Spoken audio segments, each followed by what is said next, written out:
Have you ever felt a bit trapped? Maybe like the circumstances that you're in, or maybe the way that you go about things, or the habits that you are so accustomed to doing, or sometimes even the way that you cope with things, that it's just like a cycle that keeps on going on and on and on and on, and you want to get out, and you kind of think that you know how, but it never seems to get better. That there's this trap that even in your own person, you can't seem to get out. You know that theme that we've been studying, exile, for yesterday and for the next few days, it's the actual way that the authors of the Bible are trying to explain this concept that sometimes we experience when we're trapped. That reality that we know that there's something better. We long for something more. We believe that there is more out there, and even more inside of us, that could do better or be better or think better or react better, but somehow we cannot seem to be able to live it. It's maybe a little bit similar to what the Apostle Paul wrote in Romans 7, when he said that the very thing that I want to do, I don't do, and the thing that I do want to do, or that I don't want to do, I end up doing. This trap mentality, it's the exile within ourselves.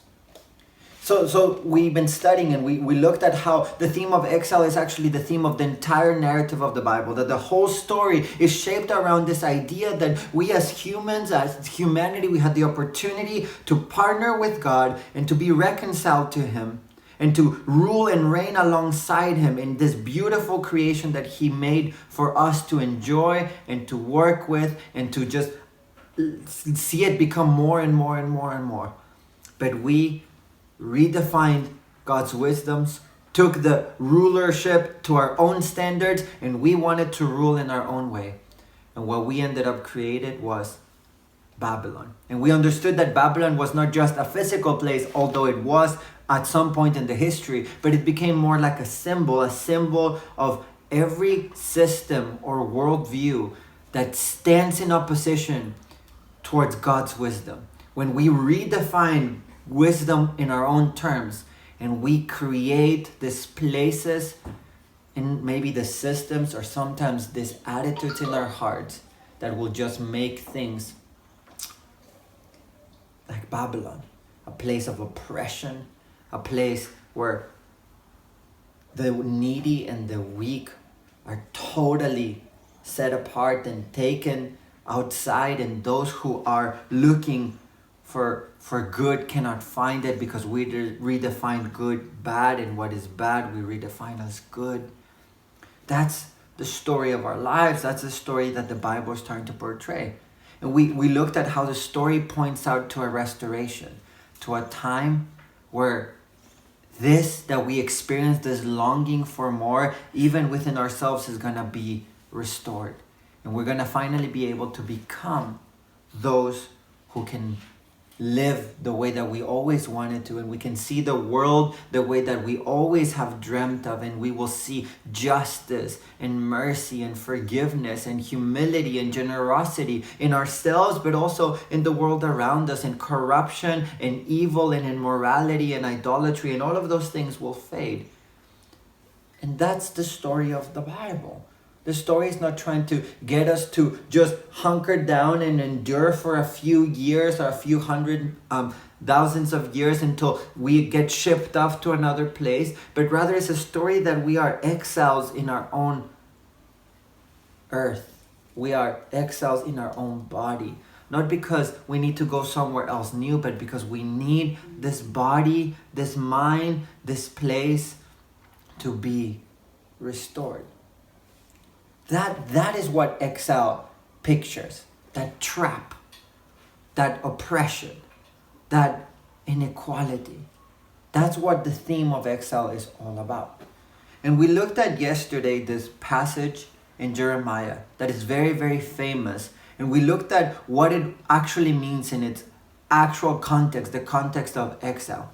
But what we didn't read is the words right before, that sometimes might seem a little bit confusing and a little bit interesting. So today we're going to read Jeremiah 29, but we're going to read verses 5 through 7.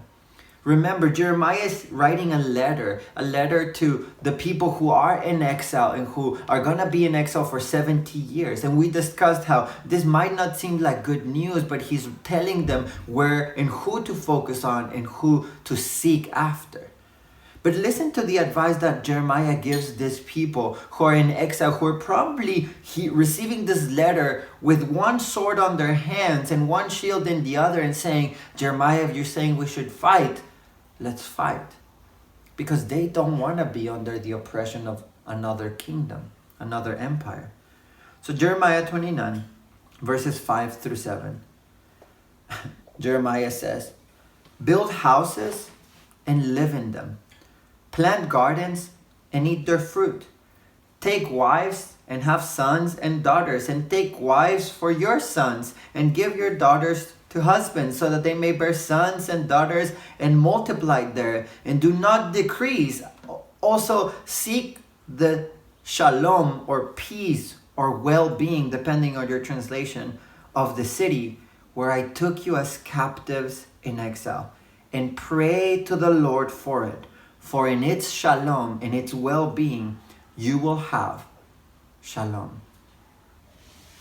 If you were one of the people receiving this letter, under a pressure, under the rule of another kingdom, under the rule of another system in this oppressive place, and you're going to be here for the next 70 years, and you are told to just settle in, to get kind of comfortable, I don't know, maybe one of two things would happen in your mind. Either you would be like, what is this? Like, this is nonsense. This is obviously not what we're supposed to do. We're supposed to fight back and stand against any other empire that is rising against us as Israelites. Or maybe your other opinion would be to be like, well, if we're just supposed to settle in, let me just compromise and mix in and do everything the way that this new empire does. But what we often miss is that these few verses are actually a little clue to the entire narrative of the Bible. That if we heard the Bible as one story instead of hearing bits and pieces that fit our understanding or our perspective or our circumstance, we often miss. But if you hear what he says, he tells them to build houses, to plant gardens, to eat fruit, and to get married and have children. Does that sound anything like a command that God gave anybody else in the story? Can you think of any other story where God told people, plant gardens, get married, have children? And if you're thinking of Genesis chapter 1 and 2, you got it. That's exactly it. Well, what is Jeremiah trying to tell through these verses? He's trying to tell them, remember the worldview that you hold. You hold a worldview of Genesis 1 and 2. You don't hold the worldview of exile is all we are. Yes, we are in exile. And yes, we are oppressed. And yes, we are trapped. And yes, things are not the way that we want them to be. But that's not the reality that defines us.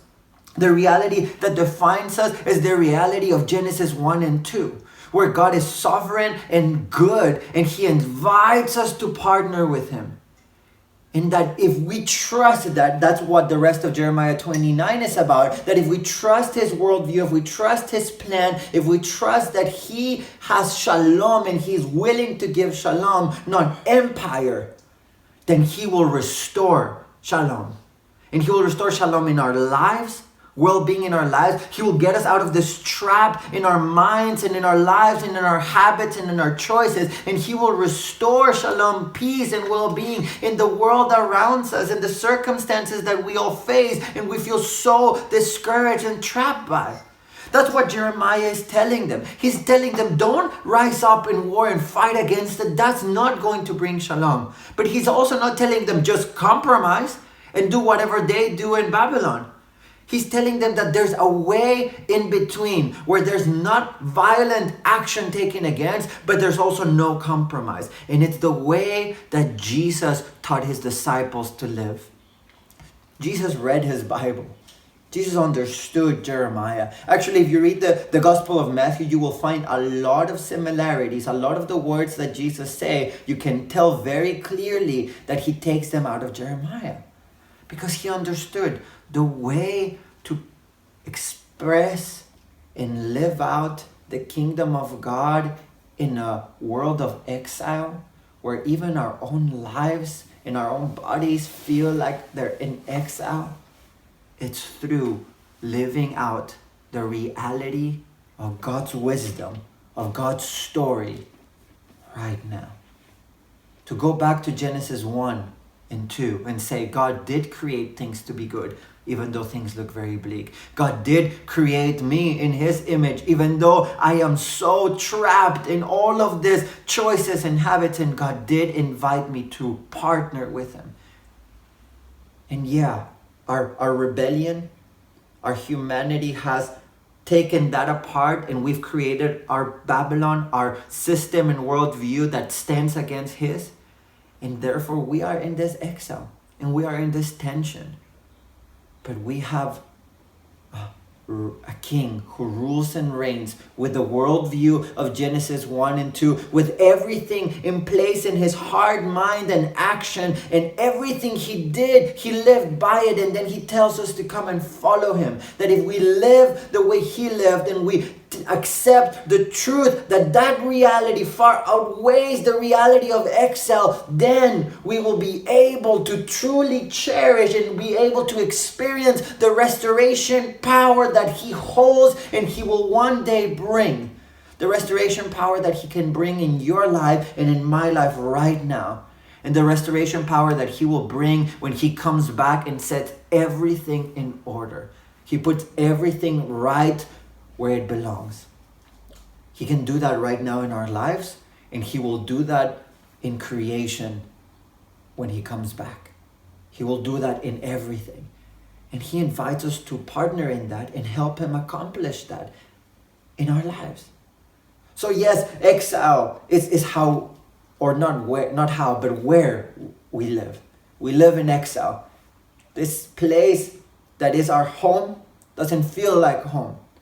It's burdensome, it's tiresome, it's tough, it's full of hectic, challenging circumstances. This body and this mind that is ours, it's full of bad habits, full of misunderstandings, full of things and experiences that have shaped us, and we even react in ways we don't want to because of our upbringing and our circumstances, and this doesn't feel like the person that I want to be.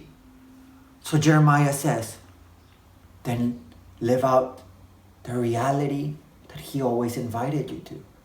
Live out the reality of Genesis 1 and 2. Because if you live out that reality and you work for that reality, in that shalom, you will find your shalom. As we live out this reality that we are not going to be exiles forever, that God is going to restore things, we will start seeing the restoration all around us, and we'll start seeing the restoration inside of us. Only through that can it be accomplished. And Jesus understood that. So that's why he invites us to that. So let me finish with one more passage. If you want to go, you can go to the book of 1 Thessalonians. Because maybe the idea of exile didn't make as much sense. But how about this idea? 1 Thessalonians chapter 5, verses 7 and onwards. He says, Paul says to the Thessalonians, those who sleep, sleep at night, and those who get drunk at night. But since we are of the day, let us be sober-minded, putting on a breastplate of faithfulness and love, and the hope of salvation as a helmet. Paul's way to explain this tension between exile and the worldview of God is to say that there's two kinds of realities. The night reality and the day reality. Live in the night as if it was already day. Sober-minded, with love and hope as your breastplate, and with faithfulness as the helmet of salvation. Live out as if it was already day, even though it's still night.